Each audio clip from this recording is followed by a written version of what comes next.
Hubo un tiempo en el que Venezuela tenía un campeón que parecía invencible, un hombre con el poder del trueno en los puños, capaz de noquear a cualquiera antes del tercer asalto.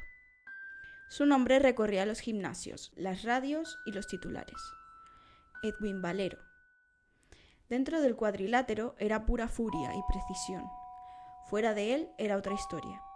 Su vida fue un contraste entre la gloria y el abismo, entre los aplausos del público y los silencios de su propia mente. Un hombre admirado por muchos y temido por otros, y recordado hoy por una tragedia que eclipsó todo lo que logró con sus guantes. Cómo alguien que tuvo todo terminó perdiéndolo todo. Esta es la historia de Edwin Valero, el campeón invicto, el héroe nacional, y el hombre que no supo escapar de sí mismo.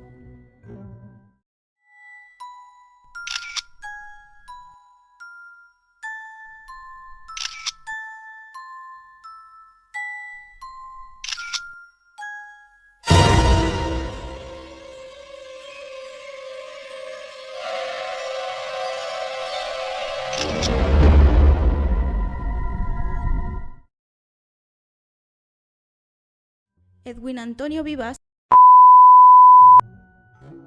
nació el 3 de diciembre de 1981 en Bolero Alto, un pequeño poblado del estado de Mérida, en Venezuela. Era el tercero de varios hermanos. Su familia vivía en una modesta casa de 2 habitaciones, donde el ruido del trabajo y la falta de dinero eran parte del día a día. Su madre, María Eloísa Vivas, sostenía el hogar con esfuerzo. Su padre, Domingo Valero, trabajaba largas horas como conductor, pero su presencia se volvió cada vez más intermitente. Con el tiempo, las discusiones y la distancia fueron constantes, hasta que la figura paterna desapareció por completo. Edwin tenía apenas 9 años cuando empezó a vender frutas en la estación de autobuses del pueblo. Lo hacía para ayudar a su madre. Los vecinos lo recordaban inquieto, impulsivo, con una energía que no parecía agotarse nunca. Un niño que enfrentaba las dificultades con resistencia, pero también con rabia contenida. En la adolescencia, Valero comenzó a mostrar un patrón de comportamiento marcado por la intensidad y la necesidad de imponerse. Trabajaba en un taller de bicicletas, donde su jefe, un exboxeador, notó en él una fuerza desbordada y le sugirió probar con el boxeo. A partir de entonces, el gimnasio se convirtió en su refugio. Entrenaba sin recursos, con lo que tuviera a mano, y dormía algunas noches entre los bancos de entrenamiento. Sus entrenadores lo describían como disciplinado, pero de carácter volátil, competitivo, exigente y propenso a la confrontación.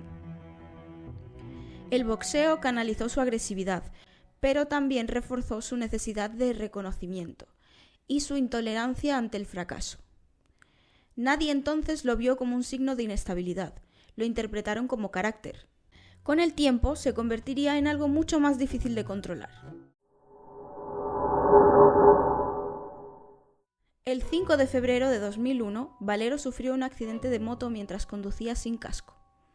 El impacto fue severo: fractura de cráneo, hemorragia interna y cirugía de urgencia.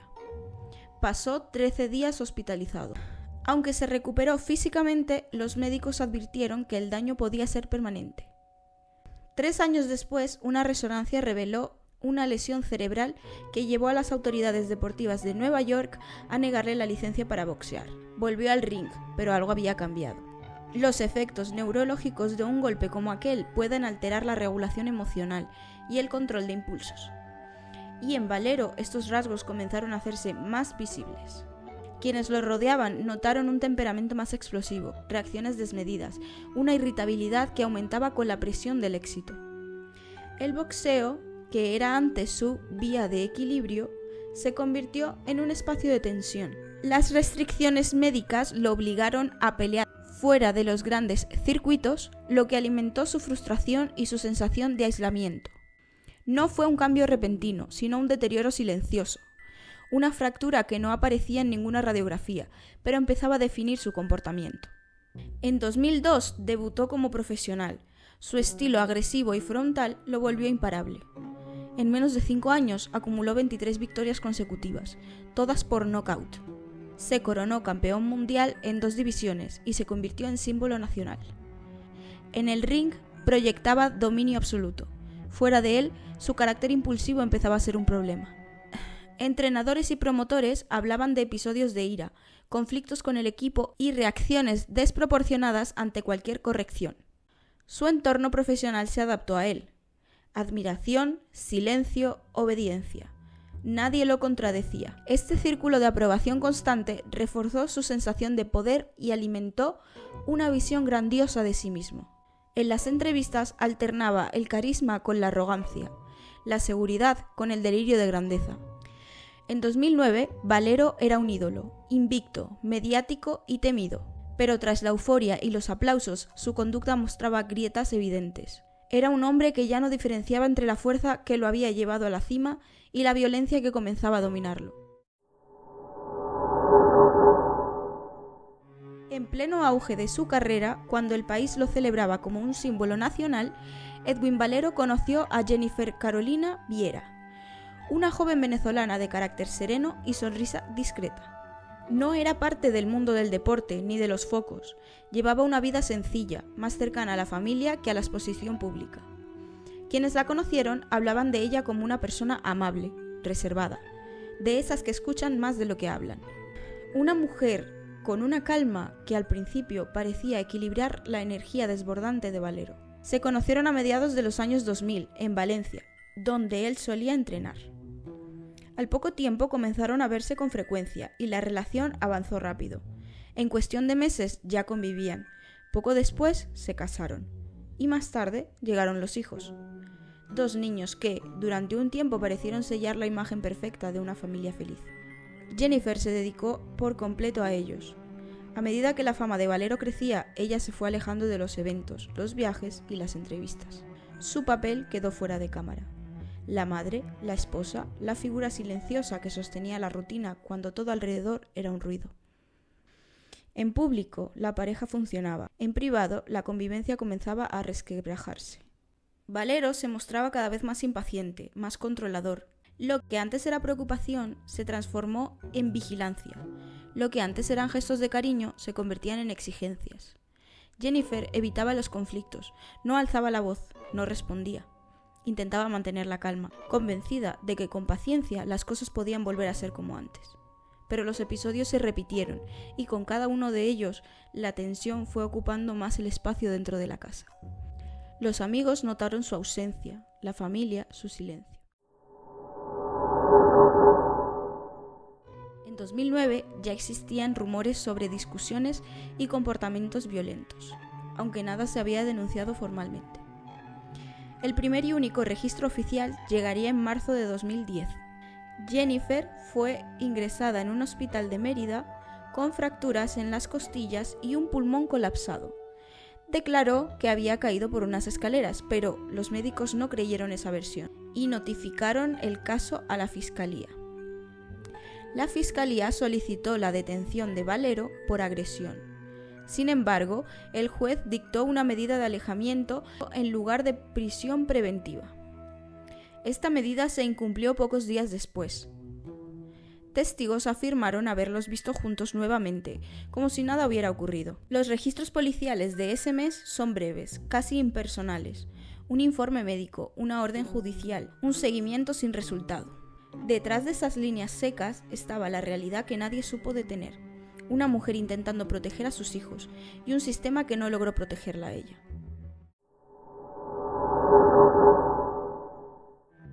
A comienzos de 2010, el deterioro de Edwin Valero era evidente. Su comportamiento había perdido estabilidad. Alternaba episodios de euforia con momentos de irritabilidad, desconfianza y fatiga. Personas cercanas mencionaron consumo frecuente de alcohol y cocaína, una rutina que se intensificó en los días previos al crimen. La relación con Jennifer atravesaba una etapa crítica. Ella había intentado distanciarse, pero seguían viéndose por los hijos. Según su familia, en los últimos días había expresado miedo y la decisión de separarse de forma definitiva. La tarde del 18 de abril de 2010, la pareja se registró en el Hotel Intercontinental de Carabobo, en la ciudad de Valencia. No llevaban equipaje, En recepción, Valero se mostró nervioso, hablaba con rapidez y gesticulaba con exceso. Jennifer permanecía callada. El personal notó una tensión evidente, pero sin indicios de agresividad. Durante la noche no se escucharon ruidos ni discusión desde la habitación. De acuerdo con la investigación posterior, Valero habría consumido drogas y alcohol horas antes. En la madrugada, alrededor de las 5:30 a.m., bajó solo a recepción. Tenía la camisa manchada de sangre y una expresión vacía. Se acercó al mostrador y dijo con voz firme, sin temblor aparente: «Llámenlos, he matado a mi esposa». No intentó escapar, se sentó en un sillón del vestíbulo, inmóvil, mientras el personal llamaba a la policía. Cuando los agentes ingresaron a la habitación, encontraron el cuerpo de Jennifer Carolina Viera.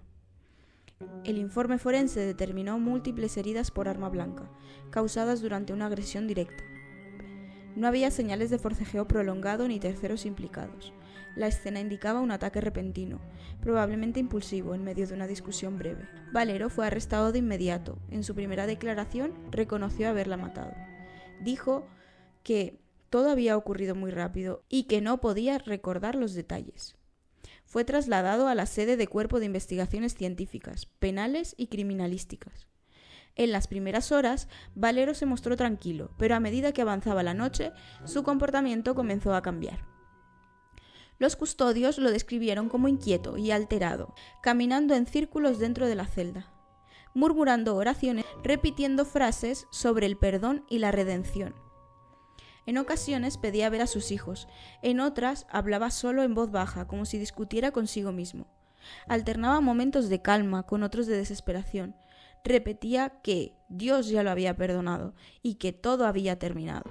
Algunos funcionarios afirmaron haberlo escuchado decir que no quería seguir viviendo, aunque no existe registro escrito de esta advertencia. No se le practicó evaluación psiquiátrica, ni se estableció vigilancia médica continua. En los reportes oficiales, la noche del 18 de abril de 2010 figura como sin incidentes, pero los informes internos posteriores mencionan que se encontraba visiblemente descompensado. Pese a estos signos de riesgo, no fue evaluado por un psiquiatra, ni se activó un protocolo de prevención. Lo dejaron solo. A la 1:30 de la madrugada, los custodios informaron haberlo visto con vida. A las 5:30 a.m., cuando regresaron a revisar la celda, ya estaba muerto. Según el parte oficial, se había ahorcado utilizando una cuerda improvisada, hecha con su propia ropa. La autopsia confirmó esa causa, aunque el informe policial contenía vacíos. No se precisó cómo obtuvo los materiales, ni se explicó el lapso de más de 4 horas sin supervisión directa. Su muerte cerró oficialmente el caso. El expediente judicial registró 2 hechos irrefutables: la muerte de Jennifer Carolina Viera por heridas de arma blanca y el suicidio de Edwin Valero bajo custodia policial. Pero en el fondo, el cierre dejó más preguntas que respuestas. ¿Fue un impulso o una decisión premeditada? ¿Actuó movido por la culpa, la desesperación o el mismo impulso que siempre gobernó su vida? Ninguna versión lo aclaró del todo. Lo único cierto es que Valero murió del mismo modo en que había vivido, dominado por la intensidad sin control y rodeado de silencios. Su cuerpo fue entregado a la familia días después, en un ambiente de tensión y hermetismo. Los medios se centraron en la tragedia del campeón caído, pero para muchos la verdadera historia era la de Jennifer, la mujer que intentó alejarse de la violencia, y a quien el sistema no supo escuchar a tiempo. Con los años, la historia de Edwin Valero y Jennifer Carolina Viera se convirtió en algo más que un caso judicial. En la ciudad de Valencia comenzaron a circular relatos sobre el hotel donde ocurrió la tragedia. Algunos trabajadores afirmaron que ciertas habitaciones, especialmente la que ocupó la pareja aquella noche, habían sido cerradas durante un tiempo, por respeto o superstición. Entre los comentarios más repetidos está el de un grupo musical que, años después, se hospedó en el mismo lugar. Dijeron haber escuchado ruidos inexplicables durante la madrugada, pasos en el pasillo, golpes suaves en la pared, una sensación extraña de no estar solos. Ninguno quiso hablar públicamente, ni dio su nombre, y nunca hubo una investigación oficial. Pero esas historias, que se transmiten de boca en boca, siguen formando parte del relato que rodea el caso. No como evidencia, sino como reflejo de lo que deja una tragedia cuando se instala en la memoria colectiva. La idea de que, en algún lugar, algo de esa noche todavía permanece. Quizás no como un fantasma, sino como una presencia simbólica. Una forma de recordar que hay silencios que no se borran. Y nombres que, aún sin voz, se siguen escuchando. Y así termina la historia de Edwin Valero y Jennifer Carolina Viera, una historia de talento, violencia y silencios que nunca se rompieron. Si llegaste hasta aquí, gracias por escuchar con respeto. Yo soy Angie y esto es Dark Suite, donde las luces se apagan y las historias empiezan a hablar.